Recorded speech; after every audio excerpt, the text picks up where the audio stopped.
যথাযোগ্য মর্যাদায় উদযাপিত হল ভিয়েতনাম বিপ্লবের মহানায়ক হো চি মিনের জন্মজয়ন্তী।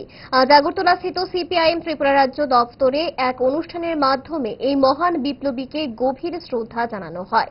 মেলার মাঠের রাজ্য কার্যালয়ে হো চি মিনের প্রতিকৃতিতে পুষ্পস্তবক অর্পণ করে দলের পলিট ব্যুরোর সদস্য তথা রাজ্য সম্পাদক জিতেন্দ্র চৌধুরী সহ অন্যান্য শীর্ষ নেতৃত্বরা। শ্রদ্ধা নিবেদন শেষে বর্তমান বিশ্ব রাজনীতি এবং মেহনতি মানুষের লড়াইয়ে হো চি মিনের বিপ্লবী আদর্শের প্রাসঙ্গিকতা নিয়ে সংক্ষিপ্ত আলোচনা করেন বামপন্থী নেতৃত্ব। আজ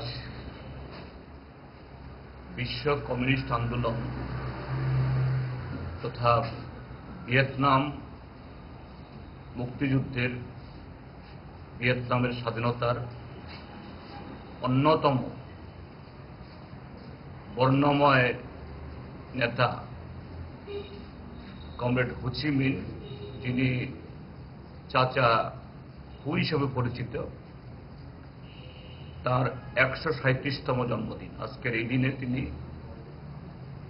ভিয়েতনামের একটা প্রত্যন্ত গ্রামে, যখন ভিয়েতনাম ফ্রান্সের উপনিবেশ ছিল, সেই সময় জন্মগ্রহণ করেছেন একটা খুবই দরিদ্র কৃষক পরিবারে।